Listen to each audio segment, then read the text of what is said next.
Hello everyone, welcome all of you. Okay, as I am taking pronouns nowadays, आजकल हम pronouns आपको पढ़ा रहे हैं. Okay, this is the fourth video. Today is the fourth video related to the pronouns. Okay, हम आपको आज fourth video में pronouns को पढ़ा रहे हैं. And today nowadays we are taking the kinds of pronouns. हम आपको kinds of pronouns पढ़ा रहे हैं. Okay, we had studied 6 type of pronouns. Today is the 7th one. Clear? As I told you, there is 9 type of pronouns. Clear? And the 7th one is indefinite pronouns.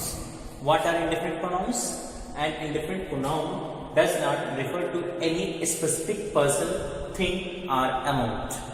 मतलब indefinite pronoun वो होता है जो किसी ऐसे noun के लिए नहीं आता है जो कि स्पेसिफिक होता है. अब नाउन में आपका वो थिंग हो सकता है, आपका अमाउंट हो सकता है, आपका पर्सन हो सकता है. मैंने आपको पहले ही वीडियो बताया था, the pronouns are the words that are used in place of a noun. तो ऐसे वर्ड्स, ऐसे प्रोनाउंस जो कि किसी स्पेसिफिक पर्सन, थिंग्स और अमाउंट के लिए नहीं आते हैं, that are called the indefinite. Hindi में आप समझना चाहें तो अनिश्चित. ऐसे प्रोनाउन जो कि अनिश्चित होते हैं, किसी स्पेसिफिक मात्रा के बारे में वो नहीं बताते हैं, अमाउंट के बारे में नहीं बताते हैं, that are called the indefinite pronouns. Clear? Like that. All का मतलब क्या हो गया? सब लोग, कोई एक फिक्स नहीं है. एनीवन, कोई भी. फ्यू, कुछ. अब कई लोगों को उनसे कुछ. मेनी, बहुत सारे, फिक्स नहीं है. सम, कुछ. सेवरल, बहुत सारे. एनी, कोई. It is, etcetera. Clear? I mean these are the indefinite pronouns. जैसे ऑल द स्टूडेंट्स, तो सारे स्टूडेंट्स की बात हो रही है. ओके. फ्यू ऑफ देम, उनमें से कुछ. तो ये फ्यू वर्ड आपका क्या है? प्रोनाउन है, क्योंकि फ्यू ऑफ देम उनमें से कुछ नाउन्स हैं, उनके बारे में बात हो रही है. And these are the indefinite pronouns. Many of the boys, लड़कों में से बहुत सारे. Okay, clear? तो यहाँ पर ये क्या है? नाउन के लिए आया है और मेनी वर्ड आया. तो मेनी आपका क्या है? इंडेफिनिट. अनिश्चित है, पता नहीं 2, 4, 5, 6 कितने भी हो सकते हैं. Clear? I think clear. The 8th one is distributive pronouns. Distributive pronouns क्या होते हैं? 3 वर्ड्स, ओनली 3 वर्ड्स.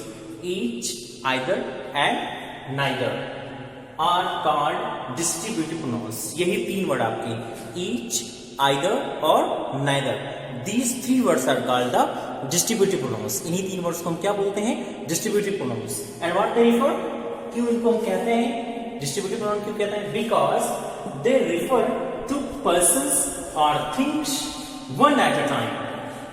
ये उसके लिए यूज होते हैं, मतलब persons, व्यक्तियों के लिए, बहुत सारे व्यक्ति, things, वस्तुओं के लिए, मतलब बहुत सारे व्यक्ति होते हैं और बहुत सारी चीजें होती हैं, वस्तुएं होती हैं, उनको दिखाता है one at a time.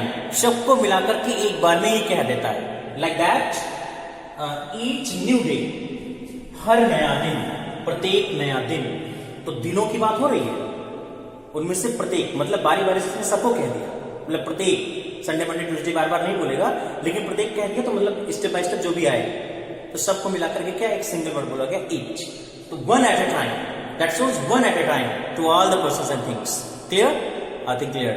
Any problem? You can call me. Okay. But note one thing in distributive pronoun. Look at this. मैंने लिखा भी है यहाँ पर. Note, they are always in plural, singular. Distributive pronouns कहीं पर भी यूज होते हैं, वो हमेशा singular होते हैं, plural नहीं होते. Although it shows to many persons and things, but it is always in singular. हमेशा ये singular में होता है. मतलब इसके साथ सिंगुलर वर्ब लगाएंगे. कुछ एक्स्ट्रा चीजें मैं आपको बता रहा हूं. जैसे अगर आप ईच, एवरी और ईच, नाइदर और वो लगा रहे हैं, क्या कहते हैं, नाइदर, ईच और आइदर, तब आपको हमेशा क्या लगाना है? Singular verb. Like that, each new day is different. अभी मैंने आपको बताया ईच न्यू डे, यहां पर आर नहीं हो सकता, क्योंकि ये प्रत्येक, स्टेप बाय स्टेप, सब बात तो सबकी कर रहा है, लेकिन स्टेप बाय स्टेप मतलब वन की बात हो रहा है. प्रत्येक नया दिन क्या होता है? डिफरेंट होता है, अलग अलग होता है. तो यहाँ पे सिर्फ बात मंडे की नहीं हो रही है, हर सारे दिनों की बात हो रही है. Monday, Tuesday, Wednesday, Thursday, Friday, Saturday.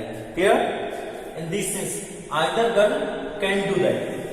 Either मतलब वहां पर जितनी भी लड़कियां, 1, 2, 4, कितनी भी, आइदर मतलब कोई भी. Clear? Either girl can do, कोई भी लड़की इसको कर सकती है. Clear? Neither answer is correct, मतलब जितनी बार भी ये आंसर है, ये नेगेटिव सेंस में आता है. ये negative, this is positive sense and this is negative sense. Neither answer is correct, मतलब जितने भी वहां पर आंसर्स हैं 1 2 3 4 5 जितने भी हैं उनमें से कोई भी नहीं करेक्ट है।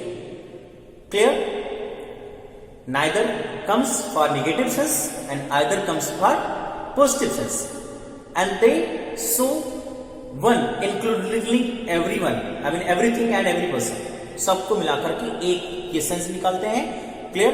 नाइदर आपका सिंगुलर नेगेटिव सेंस में होता है एंड नाइदर आपका पॉजिटिव सेंस में होता है. Like that neither answer is correct. मतलब जितने भी वहां पर आंसर है 2 है 3 है, तब आपको इसको कहना है कि इनमें से कोई नहीं सही. जैसे हिंदी में बोलते हैं कि इसमें से कोई नहीं सही है, तो neither. Clear? Wait. The last one is reciprocal pronoun. जो आपका लास्ट है वो आपका क्या है? Reciprocal pronoun. इसकी आप हिंदी समझ लीजिए, परस्परवाचक या आपस में परस्परवाचक सर्वनाम इसको बोलते हैं हिंदी में. इंग्लिश में ये reciprocal pronoun. Clear?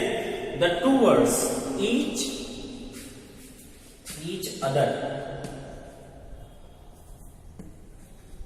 Other and one another. Two words each other and one another are called reciprocal pronouns. हम के यूज कहां करते हैं? जब हमें किसी चीज को शो करना होता है आपस में, तब हम ईच अदर और वन अदर लगाते हैं. Clear? Like that be like each other, be like one another. What is the difference between in this two sentences? Be like each other मतलब दो लोग हैं यहां पर, हम दोनों आपस में एक दूसरे को लाइक करते हैं. ओके. बट जब बोला जाता है बी लाइक वन अनदर, तो इसका मतलब हो गया कि वहां बहुत सारे लोग हैं और कहा जा रहा है कि वी लाइक वन अदर, हम एक दूसरे को लाइक करते हैं. क्लियर? तो इतना सिर्फ आपको समझना है कि दो लोगों के बीच में शो करने के लिए आपको लगाना है each other and for two और मोर तब आपको क्या लगाना है? One other. मतलब टू के लिए ईच अदर और दो से ज्यादा के लिए आपको one other. Clear? I think clear. Remember one thing, बहुत सारे आपको लोग कहेंगे एक दो टाइप के और प्रोनाउंस बताएंगे, जैसे एक्सक्लेमेटरी प्रोनाउंस ऐसे कुछ, तो आपके लेवल का नहीं है, वो कॉम्पिटिशन लेवल में एक दो टाइप के और पढ़ाए जाते हैं. कहीं कहीं आपको 10 टाइप का मिल जाएगा, कहीं 11 टाइप का मिल जाएगा. क्लियर? बट वो बहुत हायर लेवल की बात है. As far as school level is concerned, वैसे भी आपको मैं लेवल से ज्यादा ही पढ़ा रहा हूँ. आप 8th में है, 8, 6, 7 में है, तो ये आपके लेवल से कहीं ज्यादा है. ठीक है? सो that's all related to pronoun. If you have any problem related to pronoun, you can call me, you can ask me, but personally. Okay? That's all. Group में भी कह सकते हैं, but only related to the education. मतलब जो चीजें study से संबंधित हैं ऐसी चीजों का ही डिस्कशन किया करिए ग्रुप में आप. क्लियर? एक्स्ट्रा चीजें नहीं. एक्स्ट्रा चीजें कुछ आपको पूछनी है तो you can call, you can send messages, you can chat personally. ठीक है? जो इंपॉर्टेंट चीजें जो स्टडी से रिलेटेड वो आप ग्रुप में पूछ सकते हैं, फालतू मैसेजेस नहीं. ठीक है? That's all. Thank you.